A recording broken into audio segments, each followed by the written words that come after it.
capítulo que comienza de una forma maravillosa, donde Dios utiliza esa alimentación de los 5.000 hombres, una multitud de aproximadamente 20.000 personas, para manifestar su gloria y hacer milagro de provisión. Pero todo tenía un objetivo, esta conversación que él tiene y este discurso que él está dando en Capernaum, en la sinagoga. Como título se había puesto la implicancia de ser un discípulo. Jesús está enseñando. Y una de las cosas que podemos ver de parte de Dios y en esta sociedad, ¿qué es ser un discípulo del Señor? En esta sociedad donde nosotros vemos nefastos resultados de implementaciones de ideas que desplazan a Dios. El mundo occidental, que tenía una base cristiana, hoy ya es cualquier cosa. Se ha cambiado la matriz de la ética, la moral, implementando el materialismo, distintas filosofías ateas contrarias a Dios. Se quita la idea de lo trascendental, la idea de más allá de la muerte, es cualquier cosa hoy. Pero lo importante en esta ideología es socavar la idea de la existencia de un Dios que jugará todas las cosas. Un ente moral, independiente y soberano que tiene control del universo y juzgará su universo. El mensaje es, sé tú mismo, en el fondo es, tú eres tu propio Dios, tú eres tu Salvador. ¿Y qué afecta eso, digamos, en este sentido? Argentina durante muchos años fue defensora de la vida, desde la concepción. Argentina era un faro, defensores de la familia tradicional, la familia creada por Dios, matrimonio de hombre y mujer. Pero hoy en día ha cambiado eso. Se enseñaba en los colegios la familia como base y de la célula fundamental del desarrollo de toda sociedad. Hoy en día ya no. Pero ¿qué lleva todo esto, no? Porque hoy es el mundo, el pensamiento altamente individualista, egocéntrico, que se observa como virtud el buscar permanentemente el placer, la autorrealización, la búsqueda del placer constante, eliminar la idea del sufrimiento como parte de la vida, que esto siempre fue como parte de lo que se llama el ethos cristiano. Parte de la vida, el pensamiento del cristianismo, el sufrimiento nunca estaba aparte. Se evita por todas las cosas cualquier atisbo de dolor. Pero en día es un instinto de autopreservación. Pero también esto afectó a las iglesias. Y hoy en día el congregarse tiene que ser sinónimo de estar cómodo.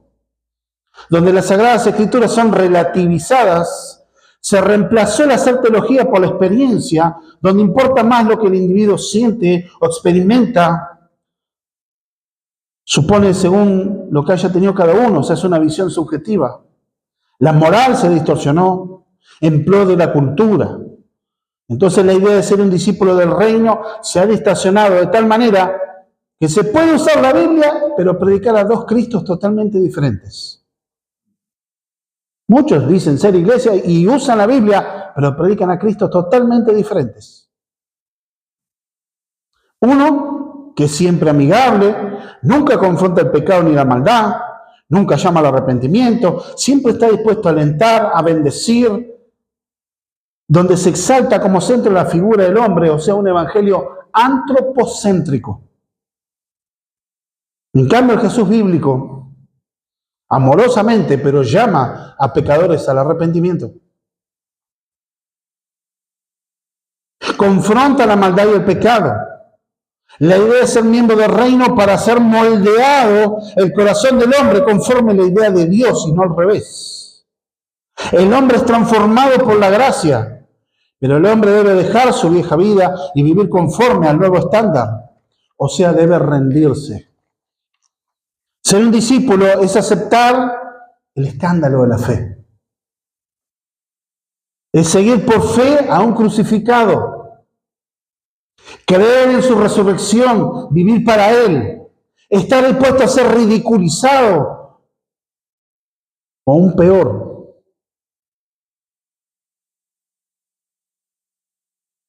hoy en día la cultura quiere asimilar a la sociedad y quiere asimilar al creyente. O sea, las iglesias muchas han sido asimiladas culturalmente. O sea, la cultura del mundo se asimiló en la iglesia. Esta sociedad que es enemiga de Dios, que ama el pecado, entonces se implica que un discípulo viva y tenga la vida a los pies del Salvador, es negarse a sí mismo, tener una convicción clara, vivir para quien te salvó, obedecer y aprender del Maestro, ser un seguidor fiel, porque se te va a demandar todo: tiempo, familia, trabajo, tu corazón. Tu fidelidad debe ser absoluta, no perfección, pero sí un sometimiento, y esto es lo mejor que nos puede acontecer, porque no se está solo. Dios es quien preserva. Pero esto lleva a mirar a la declaración de Josué. Josué, en un momento de la historia de Israel, Josué se para en un monte y le dice: bueno, acá Israel, vean ustedes qué van a hacer, a qué Dios se van a servir. Mi casa y yo serviremos a Jehová. Vean ustedes qué van a hacer. ¿Cuál fue la respuesta del pueblo? No, nosotros vamos a servir a Dios. Pero le fue puesto ahí. Y hoy el mensaje nos va a llevar a reflexionar en nuestro corazón. ¿Qué implica ser un discípulo? Nos lleva a decidir y nos lleva a rendición. Como primer encabezado, es el escándalo de seguir a Jesús. Verso 60 al 63. Segundo encabezado, la conciencia es confrontada, 64 al 66. Y un cuestionamiento para edificación, 67 al 71. El escándalo de seguir a Jesús. Vamos a leer todo el pasaje ahí si tenemos idea del contexto. Verso 60 al 71. Al oírlas, muchos de sus discípulos dijeron: dura es esta palabra, ¿quién la puede oír? Sabiendo Jesús en sí mismo que sus discípulos murmuraban de esto, les dijo: ¿esto os ofende? Pues ¿qué si vieres al Hijo del Hombre subir donde estaba primero? El Espíritu es el que da vida, la carne para nada aprovecha. Las palabras que yo os he hablado son espíritu y son vida. Pero hay algunos de vosotros que no creen, porque Jesús sabía desde el principio quiénes eran los que no creían y quién le había de entregar. Y dijo: por eso os he dicho que ninguno puede venir a mí si no le fuere dado del Padre. Desde entonces, muchos discípulos volvieron atrás y ya no andaban con él. Y dijo entonces Jesús a los 12: ¿queréis acaso iros también vosotros? Le respondió Simón Pedro: Señor, ¿a quién iremos? Tú tienes palabra de vida eterna. Y nosotros hemos creído y conocemos que tú eres el Cristo y el Hijo del Dios viviente. Jesús le respondió: ¿no os he escogido yo a vosotros los 12 y uno de vosotros es diablo? Hablaba de Judas Iscariote, hijo de Simón, porque este era el que iba a entregar y era uno de los 12. Vemos la multitud. Comenzamos el capítulo Jesús haciendo el milagro de la multiplicación de los panes y peces. Vemos a Jesús caminando sobre las aguas, encontrándose con sus discípulos que creían que era un fantasma, un espíritu, porque normalmente nadie camina sobre las aguas. E inmediatamente llegan a su destino, a Capernaum.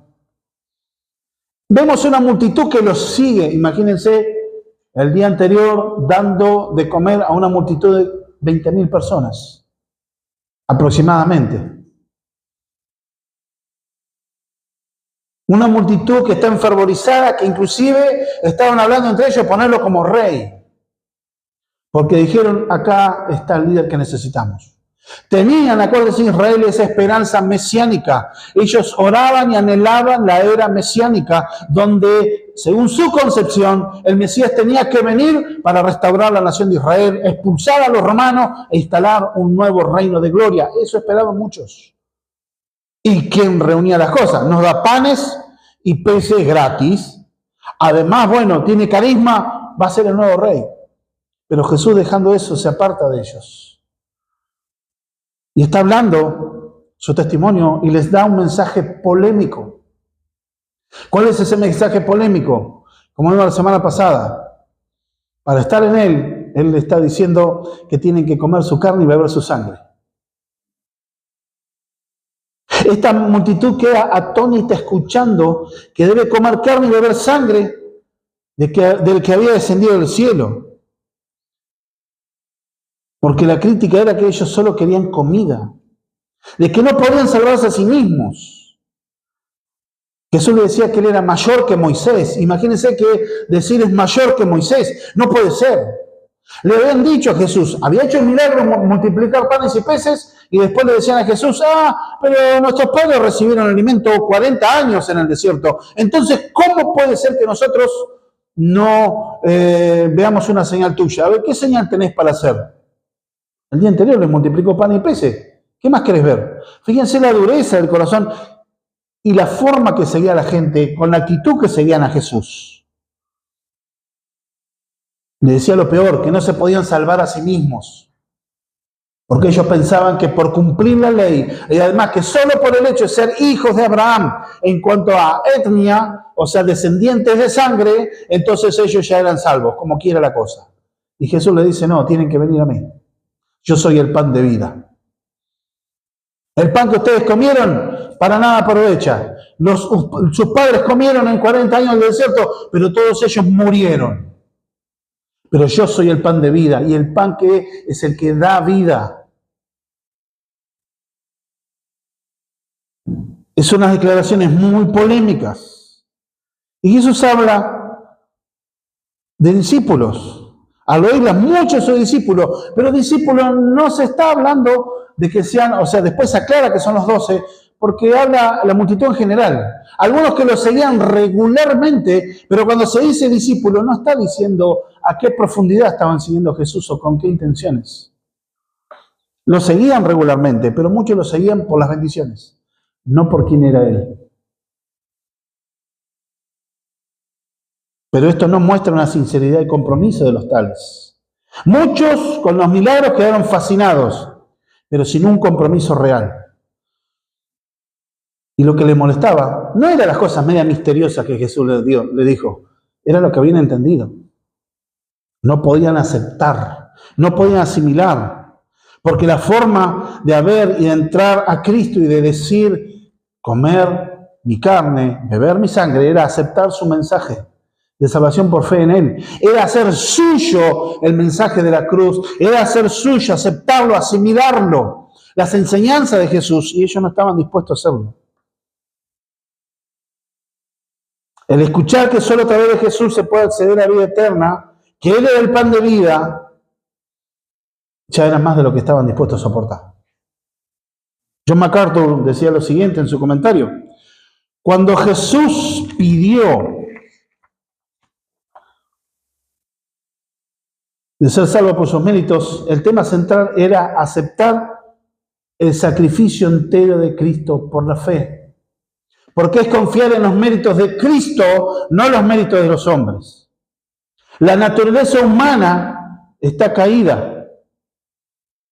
Por eso las palabras de Jesús producen vida.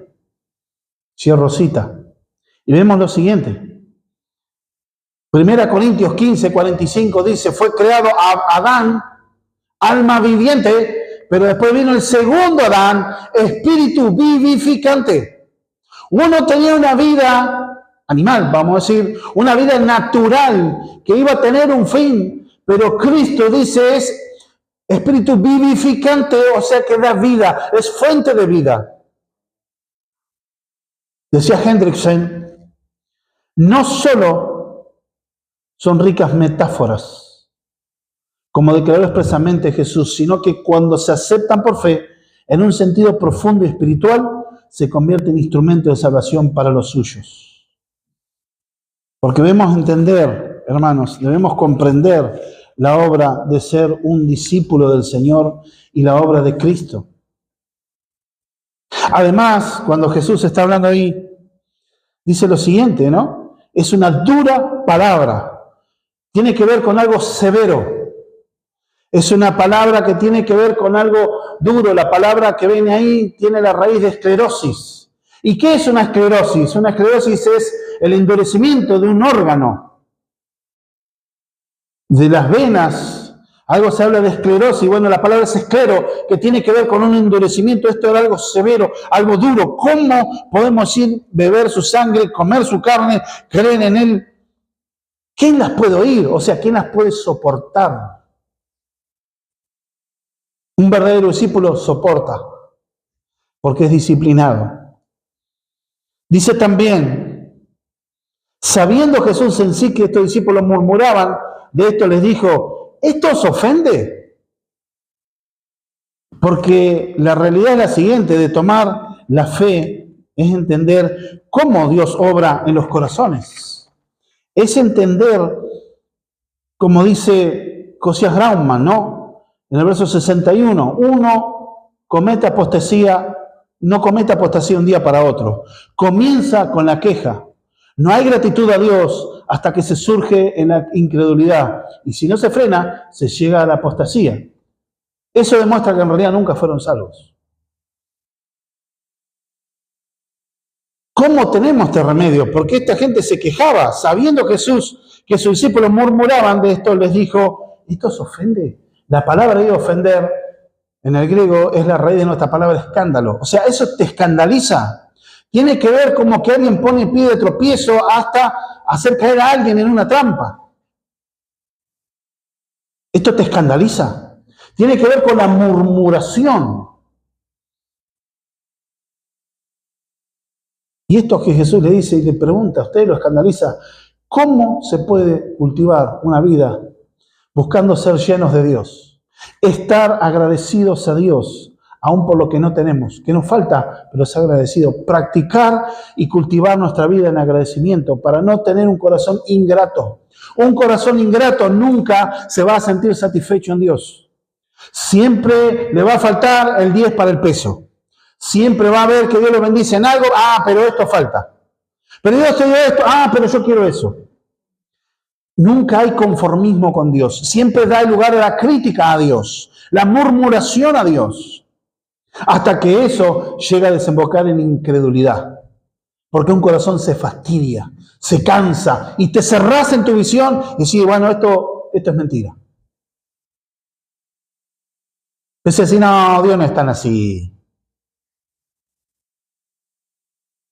No puede ser. Personas supuestamente cristianas me hablaron en ese tono cuando estábamos hablando, tratando de ver una situación de una controversia entre hermanos, y yo hablaba con una de las partes, pero mirá lo que dice la Biblia, de amarse los unos a los otros, perdonar, fíjate que tu amor no sea sin fingimiento. No, eso no puede ser, eso está escrito ahí, pero no puede ser. Eso es mentira. La palabra de Dios, pero ¿por qué esa persona, lleno de amargura y de ingratitud, no era capaz de creer? Y lamentablemente se cumple, como dice la Escritura, aquellos que están contaminados, todo es contaminado. Todo está sucio, todo está mal. Ya sus anteojos están manchados permanentemente. Nada ven bien. Entonces, ¿cómo se cultiva? Antes de perder la visión de Dios y sus propósitos. Antes de enojarnos con Dios. Porque debemos recordar algo. Una vez cree que merece mejores cosas, que crees que mereces otra cosa. Acordate de que si vos mereces algo de Dios, realmente que mereces es la condenación eterna.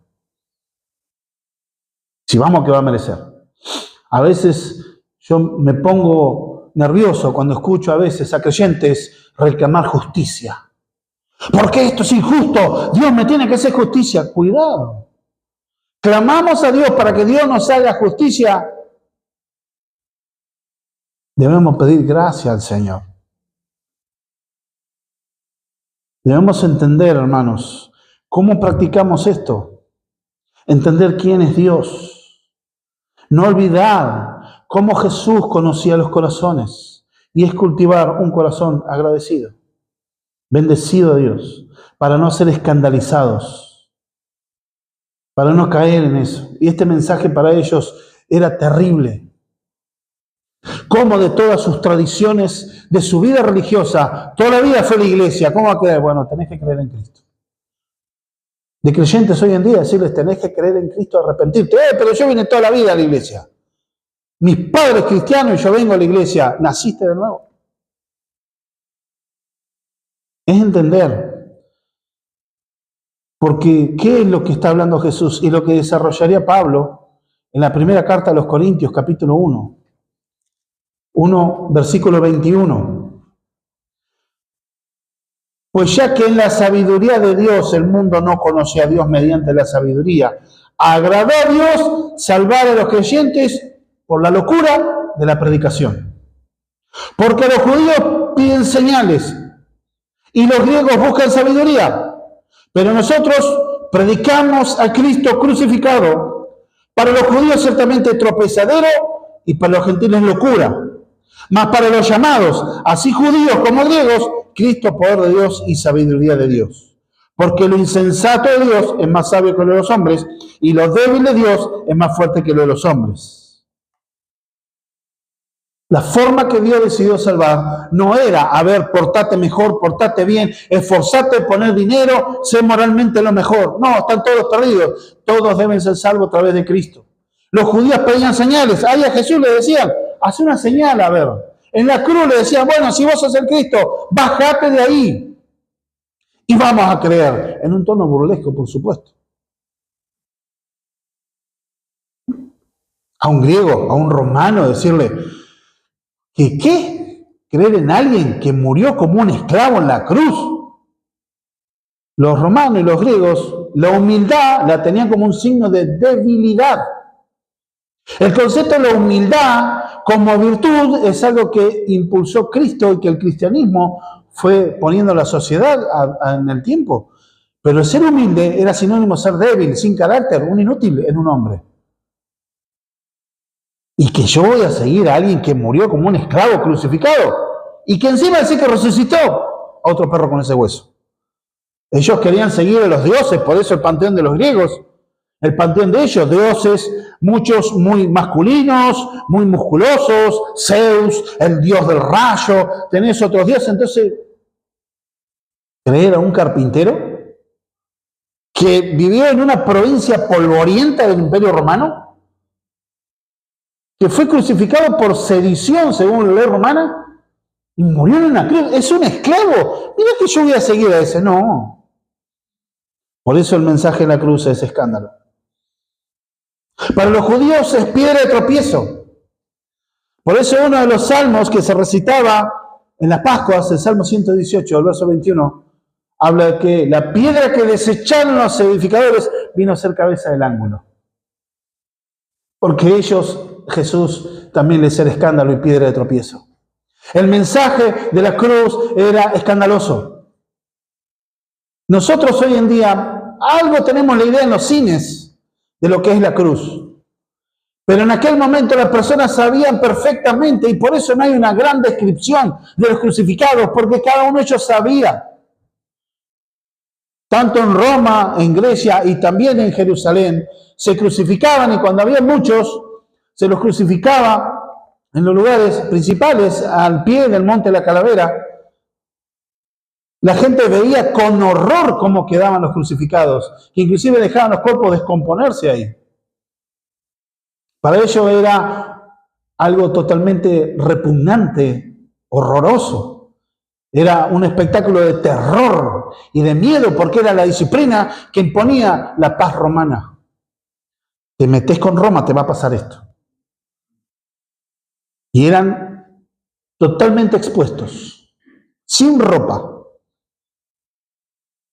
Una vergüenza, reservada esa muerte para lo peor de lo peor. Era un escándalo para los judíos, porque ellos tenían idea de un Mesías victorioso, campeón, un general, un político, que venga un sacerdote. De hecho, muchos esperaban dos Mesías.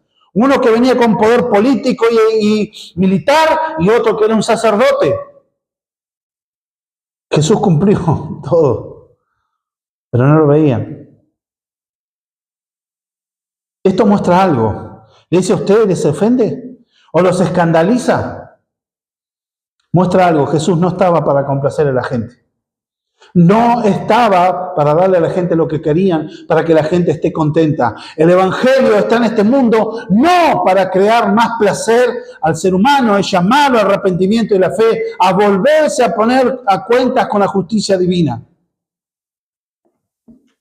Transmitido a través de la iglesia, en amor, con pasión, con misericordia. Pero es un mensaje que confronta el pecado y la maldad y el estilo de vida y la filosofía de este mundo. Y Jesús no está para complacer a las multitudes, Él no es un político. Como diría uno, bueno, diría un político, aquí tengo mis principios, y si no te gusta, tengo estos otros. Jesús no es así. Jesús no entra en ser un campo inclusivo. No es un mensaje que se trata de no ofender a nadie, sino que Jesús redobla la apuesta y muestra lo radical de su mensaje, su exclusividad para salvar, porque no hay otro camino. Acá no hay relativismo. Y si te ofende, bien. Verso 62 nos dice, pues ¿qué si vieres al Hijo del Hombre subir donde estaba primero? Epa, ¿y acá? ¿Qué está hablando? Si ustedes se escandalizan con el mensaje de que soy pan de vida, de comer y beber mi sangre, y cuando me ven ascender a mí, porque la gente está con una mirada escéptica, está obsesionada con lo material, y él explica que por mucho que se esfuercen no van a poder entrar al reino de los cielos por su fuerza, es solo por la fe en él. No pueden ser salvos por sus méritos. Porque el tema central acá es el sacrificio de Cristo y su obra vicaria. Jesús va a ser levantado. Él lo profetizó en el capítulo 3 de Juan. Así el Hijo del Hombre será levantado como la serpiente de bronce en el desierto. Así el Hijo del Hombre será levantado, hablando proféticamente de la cruz. Y era la manera que Él regresaba a su Padre, a través de la muerte. No era venir triunfando con un ejército. Esa etapa es después. Porque ahora tenía que venir como el Cordero Sufriente. ¿Y por qué tenía que venir como el Cordero Sufriente? Porque si venía en esta etapa de la historia a aplicar su justicia, no queda nadie. Es entender, hermanos, de que en el amor del Señor está explicando a aquellos que aceptan con fe su mensaje serán salvos. No es por obras. Y ahora viene la confrontación en las conciencias. Unas conciencias confrontadas. El verso 64 dice así lo siguiente. Aún el 63, ¿qué pasa? Donde estaba primero, el 63 habla de lo siguiente, de que el espíritu es el que da vida y la carne para nada aprovecha. Las palabras que yo os he hablado son espíritu y son vida. Las palabras del Señor traen vida. No es que literalmente sea que coman su carne y beban su sangre. Hablaban de aceptar su mensaje. La carne para poco aprovecha. En sentido literal, Jesús no estaba diciendo no aprovecha. Nada que sea hecho en la carne sirve. La manifestación religiosa, rituales, el estilo de vida, la moral, todo lo que se ha hecho con fuerza, no sirve. Es creer a la palabra de Cristo. Eso trae vida, eso produce vida. La palabra de Dios es viva y eficaz. Y es entender, se van a escandalizar. Cuando vean en la cruz, muchos se escandalizaron. ¡Ah! Sus discípulos salieron corriendo. Debemos comprender, hermanos, que sus palabras son espíritu y son vida. Ahora empieza a analizar a la gente y los confronta. Y les dice, pero hay algunos de vosotros que no creen. Porque Jesús sabía desde el principio quiénes eran los que no creían y quiénes la había de entregar. Fíjense que sabía quiénes no creían. Porque Jesús está mirando las actitudes, las miradas desencajadas. Escuchaba la murmuración que era esa queja entre dientes. Hablar, sí, pero este se cree, ¿qué está hablando este? ¿Que tenemos que comer su carne? ¿Quién se cree que es este? ¿Que es mayor que Moisés? Esas quejas las escuchaba y Jesús conoce los corazones. Aunque son vidas que Dios no había obrado evidentemente para salvación. Es inexcusable su actitud para con Cristo, su incredulidad. Estas palabras eran unas demandas muy comprometedoras.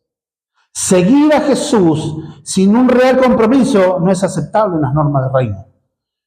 Es esto o nada. Y no existe esa idea moderna de ser un seguidor salvado, pero no un discípulo. Porque la salvación sin señorío no es bíblica. El señorío sin salvador, sin salvación tampoco no. Aquel que ha sido salvado es un discípulo del Señor, o debe ser un discípulo del Señor. Una vida rendida al Maestro. Bueno, yo por ahí me congrego nomás, pero otros discípulos que sirven a Dios, no. Todos son discípulos del Señor. Pero discípulos de verdad. Aquel que ha nacido de nuevo es un discípulo verdadero. Este sentido de salvación sin señorío no es bíblico, no es histórico, ni encaja en la fe, ni en la moral y en la ética cristiana revelada en las Sagradas Escrituras.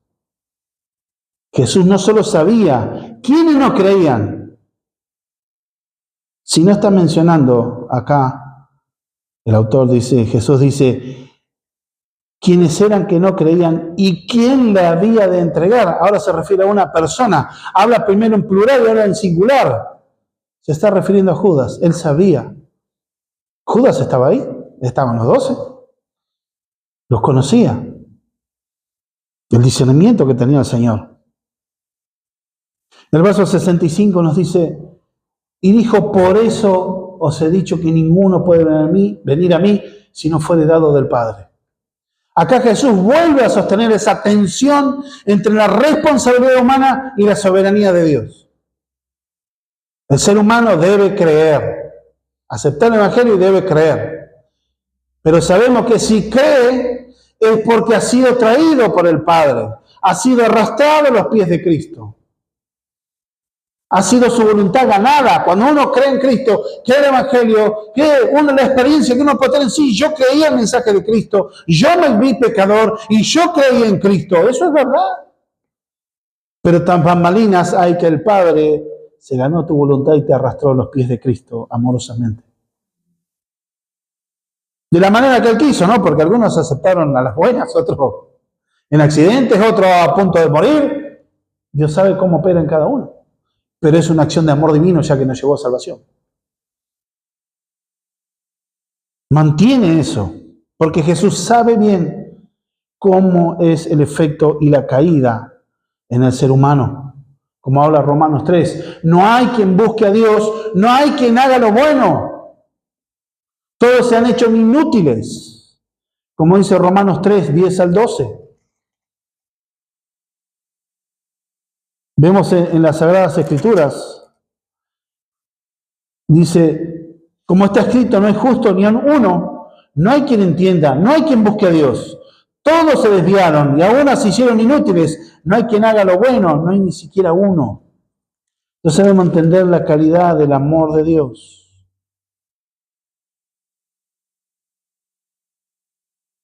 Una de las consecuencias es la muerte. En algún momento todos debemos enfrentar la muerte, es consecuencia de pecado. Porque así como entró por uno, el pecado entró en la muerte. Pero nosotros tenemos vida en Cristo. Debemos entender, hermanos. A menos que Dios intervenga en el ser humano, no va a poder creer para salvación. Pero aún esto no le exime su responsabilidad, ya que está rechazando a Dios porque quiere. Entendemos esta explicación, muy dada, no por mí, sino lo dijo otro siervo de Dios. Uno pone alpiste, una semilla, y pone un plato de carroña, ¿sí? Naturalmente ponemos una paloma y un buitre. Naturalmente, por sus propias inclinaciones naturales, la paloma, ¿qué va a comer? ¿Alpiste o la carroña? Bien. Un buitre, por su propia naturaleza y diseño, ¿qué es lo que va a tender a comer? ¿El alpiste o la carroña? La carroña es un animal carroñero. Entonces, la manera de que el buitre coma naturalmente la semilla es que su naturaleza, como diría el autor, tiene que ser palomizada. Tiene que tener otra naturaleza. Bueno, esa es la obra de la gracia divina. Es entender la transformación que Dios hace. El ser humano mirando su interior en sí no puede generar fe. Por eso debe mirar a Cristo y creer en Él. Y ahí viene el resultado de muchos discípulos, que lo seguían con entusiasmo, que lo aplaudían, que querían el beneficio.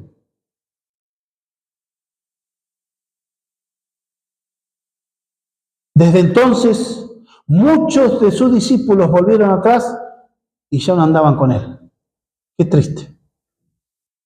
Ahora, desde entonces, una mejor traducción sería a resultado de. O sea, por causa de lo que Jesús dijo, no habla tanto de la relación del tiempo, o sea, desde entonces nos daría una idea de noción de tiempo, no, lo que está hablando es como resultado de, o sea, producto del mensaje radical y poderoso de Cristo, muchos dijeron, no, esto no es para mí. No es lo que yo quería, porque muchos están obsesionados con el milagro, con las sanidades, con la provisión. Es entender, hermanos, de que Dios no está para eso. Porque muchos quedaron en esa encrucijada, porque Jesús no era el genio de la lámpara maravillosa. No era ese mozo que los atendería de todos sus caprichos. El discurso era claro, era mordaz, era escrutador, era pesado, confrontativo, definitorio. Y definitivamente no era el tipo de Mesías que querían. Él no le da lo que ellos querían. Y ellos no recibían lo que Él les ofrecía. Se quedó la encrucijada ahí. Debemos entender, hermanos, de que la gracia del Señor sea obrando en los corazones. Estaban como en un punto muerto. Y esto sucede modernamente, con un Cristo que ofrece prosperidad, sanidad, autorrealización, sin arrepentimiento, sin santificación, sin discipulado real. El pecado es diluido, así como todas las demandas del reino, tomar la cruz y seguirlo todos los días. Como decía Pablo, capítulo 2 de Gálatas, 19-20, con Cristo estoy juntamente crucificado. Ya no vivo yo, sino es Cristo que vive en mí. Y lo que vivo en la carne, lo vivo en el amor, lo vivo por la fe en el amor de que aquel que me amó y se dio a sí mismo por mí. Y el capítulo 5, verso 24 dice, los que están en Cristo han crucificado sus carnes juntamente con sus pasiones y deseos. Obvio que el versículo anterior dice cuál es el fruto del Espíritu. Los resultados de la fe. La obra del Espíritu Santo regenerando al creyente. Amor, gozo, paz, mansedumbre. 9 características del fruto o del resultado de haber sido salvado que se exhiben. Es vivir como un pueblo de gente santa en nuestra identidad. Ser una iglesia consagrada que vive la verdad del Evangelio. Una fe fuerte está basada y fortalecida en las pruebas, en la fe que cree sin ver. El fundamento es la palabra de Dios revelada. En cambio, una falsa percepción de Dios es lo que se fundamenta en las circunstancias. Se recibe lo que se quiere y si no su fe los decepciona, esa persona eventualmente se va a amargar y eventualmente va a abandonar el camino, ya que le resultará inútil. El verdadero discípulo se deleita en las perfecciones de Dios. Su verdad satura toda la realidad, toda la vida y verá fruto. Y ver acá un cuestionamiento que Jesús hace para edificación. Verso 67. Dijo entonces Jesús a los 12, ¿queréis acaso iros también? Habla a los discípulos, los seguidores, simpatizantes. Algunos piensan que porque están a favor de los cristianos evangélicos, están a favor de algunas enseñanzas, pero realmente no buscan a Dios, pero bueno, es que se van a salvar por ser simpatizantes. Tienen una creencia pagana e idólatra. Acá no existe simpatizante. Y Jesús le dice a los 12, ¿ustedes también se quieren ir? Pero ojo, no es en ninguna manera una pregunta hecha por la desesperación, pero imagínense la multitud de gente que se estaba yendo de la sinagoga, que se levantaba y se iba, porque no aguantaban el mensaje, no querían aceptar a ese Mesías. Les parecía muy loco, les tropezaba, les cambiaba toda la vida. Había demandas que no podían aceptarlo. La gente yéndose y ahí Jesús dando vuelta. Pero acá no está esperando una respuesta afirmativa, sino que en realidad lo que pretende es sacar una verdad de sus corazones para que eso los edificara. La multitud lo abandona. Hace una pregunta retórica. Porque ellos eran verdaderos discípulos. Los enviados de Jesús, los verdaderos apóstoles. Decía Charles Spurgeon, las iglesias tienen veranos, como nuestros jardines, y entonces todo está bien en abundancia, pero luego llegan sus inviernos y ¡ay! ¡Cuán vacío se ve! Muchas veces en las iglesias, en la vida, hay tiempo de lucha, hay tiempo de crisis, hay tiempo que parece que Dios mismo nos abandonó, pero el verdadero discípulo se aferra a la palabra, se aferra con fe, no lo domina la circunstancia, no lo domina la lucha, la tormenta, sino lo gobierna su fe en el Señor. No creyendo, sí, como cantaba uno, yo creo con el corazón, no, mi corazón está sujeto a la palabra de Dios. Mi razón me dice que la palabra de Dios me dice que Dios estará conmigo todos los días hasta el fin del mundo y yo voy a creer esa palabra. A corazón, ajustate lo que Dios dice en su palabra. Eso hace una fe fuerte. Una fe que no titubea, una fe trabajada, fortalecida, madura. ¿Cómo piensa que eres un cristiano? Hay cosas que se aprenden bien de buena manera y hay otras que Dios nos tiene que forjar en las pruebas. Dios tiene que quebrar nuestros ídolos. Dios tiene que quebrar nuestras presuposiciones cerradas. Venimos rotos del mundo, nuestros pensamientos paganos, mundanos, que van derecho a nuestro deleite, no glorificar a Dios, bueno, eso tiene que ser cambiado. Y el Espíritu Santo, eso es en el proceso de la santificación que Dios va haciendo en el creyente. Servir a Dios demanda sumisión. Dice un autor, muchos de los que se fueron regresarían, pero la pérdida de aquellos que siguieron a Jesús por motivos materiales o impuros fue dolorosa. Uno deseaba que se hubieran quedado para escuchar y recibir la obra del Espíritu. Su partida no demostraba que Jesús y quienes permanecían en él fueran falsos. Muchos dicen, no, pero este es un lugar donde viene muchísima gente. A mí hace años me decían, una hermana confundida, ¿no? Me decía hace años en el Brasil, me decía, no, pero la iglesia universal es una iglesia de Dios porque hace años que está y permanece, hay mucha gente. Es una sinagoga de Satanás. Junta mucha gente y muchos tienen el cartel de iglesia, pero están muertos. Siguen este mundo. La cantidad no es sinónimo de veracidad. Muchos pueden despreciar iglesias pequeñas y con eso no estoy diciendo, nosotros acá somos iglesia pequeña, somos pocos, pero buenos. Anhelamos en el Señor que Dios vaya trayendo de salvación a más personas, pues son más personas salvadas. No para nosotros tener un nombre en esta ciudad, Iglesia Bautista Misionera Villa Gesell, oh, qué cantidad de gente que tiene. No, personas salvadas.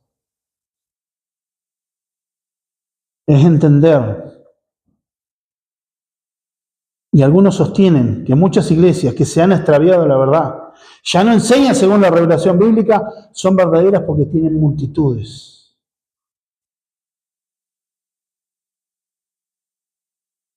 Muchas de esas iglesias, lamentablemente, usan la Biblia, pero son verdaderas sinagogas de Satanás. Todos se iban. ¿Ustedes también? Esta pregunta no fue hecha por desesperación. Fue sacar la respuesta de sus corazones los verdaderos discípulos. Verso 68, Pedro actuando como grosero. Y respondió Simón Pedro, Señor, ¿a quién iremos? Tú tienes palabra de vida eterna. Vemos la convicción clara, una actitud correcta y respuesta correcta a los discípulos. Es decir, hay 3 afirmaciones correctas. No tenían dónde ir. Él decía, Señor, ¿a quién iremos? ¿Otro Mesías?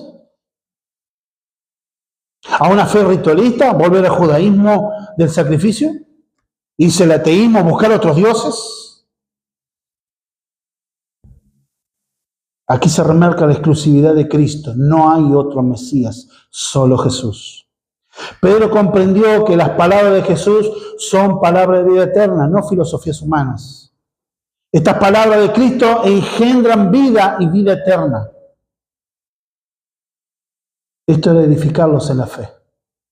¿A dónde irán ustedes? ¿A dónde iremos nosotros? No tenemos dónde ir. Y muchas veces cristianos en medio de la prueba se deben plantear esto. Y muchas veces puede venir la duda, el desconcierto. Pero entender, ¿a dónde iremos si solo tú tienes palabra de vida eterna?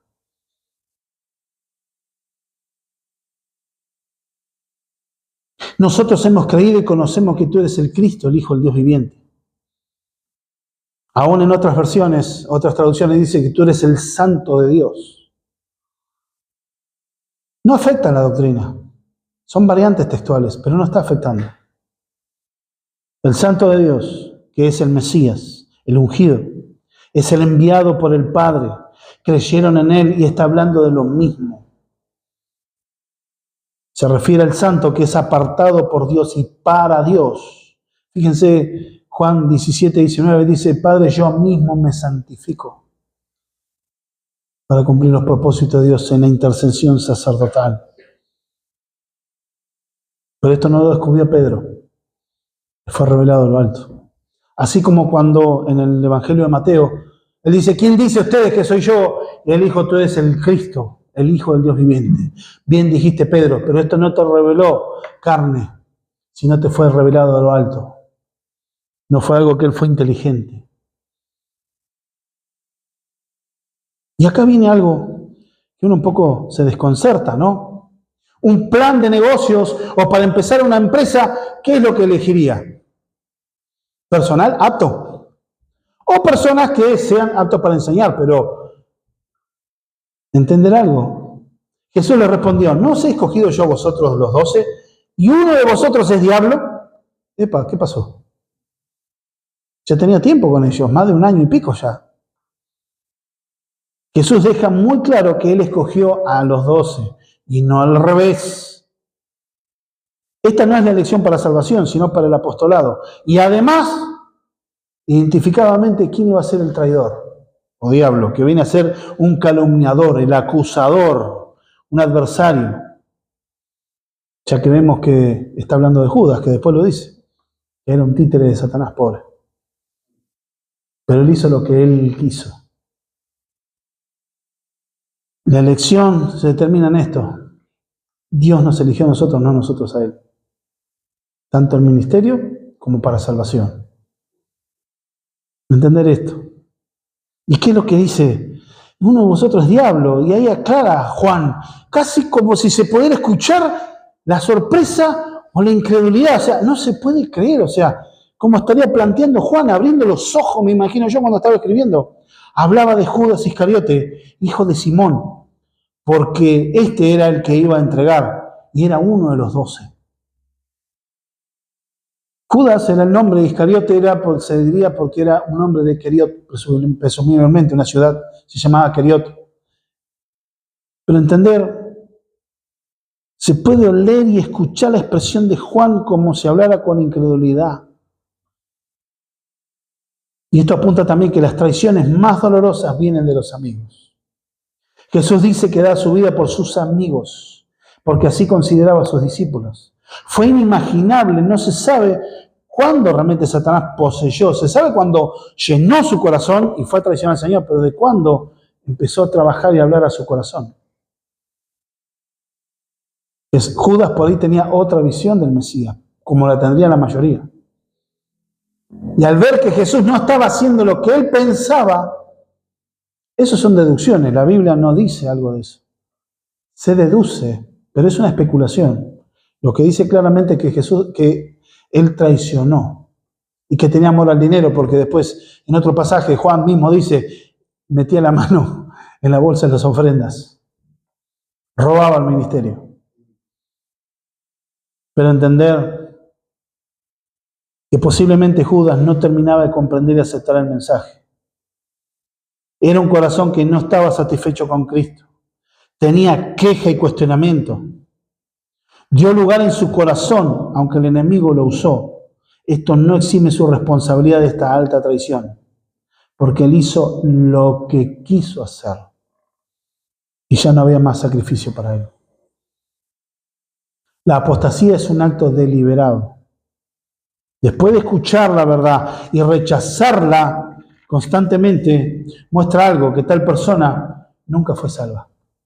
Efesios capítulo 1, verso 13 nos dice que el creyente fue sellado con el Espíritu Santo como posesión, como garantía, esperando la posesión que Dios nos daba en Cristo. El sello de garantía, las arras del Espíritu. Solo es creer y recibir sacrificio nos puede salvar. Ahora, ¿qué implica todo esto, no? Termina hablando de quién lo traiciona, o sea, iba a haber una traición. ¿Y por qué el autor, por qué el Espíritu Santo pone esto? Porque Jesús conoce a cada uno. Y Jesús deliberadamente escogió a Judas, porque ninguno nacido nuevo lo iba a entregar. Un verdadero hijo de Dios nunca iba a renegar de tal manera de entregarlo a él. Pero Judas hizo lo que él quería hacer. No fue un inocente víctima de las circunstancias, no. Satanás llenó su corazón. Dice la Escritura. Jesús mismo le dice. Entonces, debemos entender esto. ¿Y qué nos aplica todo esto? Ser discípulo, decía uno, te costará todo, pero rechazarlo te va a costar aún más. Te costará el alma. Otra cosa que podemos es cultivar un corazón agradecido. Por las cosas que te trajeron a su camino, estas mismas cosas a otros han endurecido, están perdidos. Da gracias a Dios por su favor para con tu vida. ¿Hay cosas que te faltan? Claro que sí. Pero da gracias a Dios en todo, por lo que tenés y por lo que no tenés. Evita el murmurar con Dios. Hermanos, a mí hacer este sermón me costó porque yo me vi cautivo en pecado. Me vi cautivo de pecado. ¿Sí? Señor, acá yo me estoy, Dios está hablándole a ustedes y me está hablando a mí. Es como que imaginariamente yo estoy sentado ahí delante de ustedes y estoy escuchando. Porque en otro momento sí me he quejado. Señor, pero esto. Y Señor, y todavía a veces me he puesto casi al querer enojarme y casi exigir. Para. Por no cultivar un corazón agradecido. Me centraba en lo que a mí me faltaba y vivía frustrado y no veía las otras 10 cosas que Dios me dio. Ah, pues yo quería eso. Siempre falta 10 para el peso. Sí, tengo esto, pero bueno, hermano, esperan tiempo. Las quejas son a Dios, sí, en oración. Los salmos nos dan la instrucción. Esos salmos imprecatorios son la forma que descargar la ira, el enojo a los pies del Señor. Claro que sí, en oración, con sinceridad, en honestidad, pero en humildad.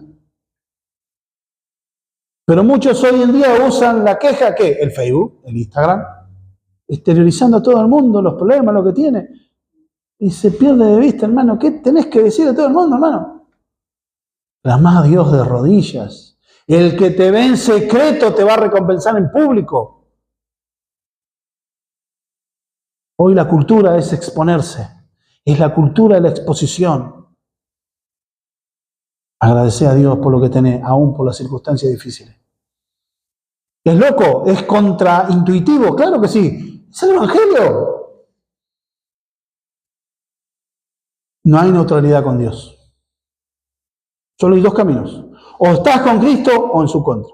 No existe simpatizante salvado. Dios en su gracia te llama a afirmar tu corazón, a que dispongas tu vida en rendición para honrarlo. El cristianismo dominguero es una ficción idolátrica. No es la vida en comunidad de los redimidos. Yo creo en Dios, pero no me congrego. Creo en Dios, pero la Biblia la leo más o menos. Creo en Dios, pero no obedezco. Eso no es cristianismo. Eso es religión de la persona. Ser discípulo lleva disciplina, lleva esfuerzo, compromiso, dedicación. Pero esto no debe surgir de la sed de protagonismo, de fama, por dinero, un reconocimiento de autoridad. Debe surgir de un corazón que en respuesta de haber sido salvado por el Evangelio tiene su identidad como aprendiz del Señor, a servir, a vivir para traer gloria solamente a su nombre. Un corazón que lo busca por quien es Él y no por lo que puede otorgarle. Es un llamamiento a morir cada día a tus pasiones, a tus deseos egoístas, al pecado que te agrada, a ser muchas veces despreciado, ridiculizado por causa de tu fe. Y ahí la Biblia dice que serás feliz y bienaventurado. Bienaventurados sois cuando por causa mía os vituperen y os persigan, porque así lo hicieron con los profetas en la antigüedad. Cuando digan toda clase de cosas mintiendo de ustedes. Ahora, si te mandaste las macanas, arrepentite y da gloria a Dios a través de pedir perdón y arrepentirte. Pero gozaos en aquel día. Decimos, Dios no me bendice, ¿y cuándo Dios me va a bendecir? No esperes frutos sin trabajo. Poné las manos en el arado. La mies es mucha, los obreros son pocos. Se ve a alguien que no madura, no entiende. No, pero yo tengo la carrera que estudiar. Después vienen los hijos y quiero ver que sean mis hijos. Y después vienen los nietos. Y después ya se murió. Esa no es una visión bíblica. El Evangelio nos llama a ser sus discípulos hoy. No estoy hablando de vivir las 24 horas dentro de la iglesia. Es tu visión de vida, tu compromiso, aun donde nadie te ve. ¿Qué es lo que mirás en las redes? ¿Qué es lo que mirás en tu celular? ¿Qué es lo que mirás en tu computadora? ¿Qué miran tus ojos cuando salís a caminar? ¿Qué es lo que hay en tu corazón? ¿Cómo expresás en la comunidad de los hijos de Dios? ¿Te relacionás? ¿Te importa o no te importa? Los perdidos. Ser un discípulo lleva una vida de rendición. Es amar a Cristo rendidamente y ser un creyente. Hoy en día es dejar la tibieza, la cobardía, la pereza, o caer sobre el orco eterno de salvación y disponer tu corazón y ponerse para traer fruto del 30, 60, 100 por uno para Él, ser su testigo fiel. La palabra de testigo, nuestra palabra de testificar, dar testimonio, es la palabra griega de martureo, que es la raíz de la palabra mártir. Estar dispuesto aún con mi vida a defender esta palabra, a defender esta convicción. Cristo hoy nos pregunta, ¿querés irte también? Acá no es con el pastor, no es compromiso con el pastor, hermano. Yo soy un creyente más. Tengo la responsabilidad de entregar este mensaje, pero la respuesta está en tu vida. Cree en Cristo para salvación y vida eterna. Si alguno ve que no está en Cristo, rendí tu corazón a Él. La Biblia nos dice que al espíritu contristado, al corazón contrito y humillado, no despreciarás tu Dios. Jesús dice, el que a mí viene, yo no le echo fuera. Si venís en arrepentimiento y fe, Dios te va a perdonar tus pecados y te da vida eterna. No importa cuántos años, no importa lo que hayas hecho. En Cristo hay perdón, hay misericordia en abundancia, sobreabundancia. Abundó el pecado en tu vida. La gracia sobreabunda. Pero yo tantos años así, no importa. Rendí tu vida a Él. Vení a los brazos amorosos de Cristo.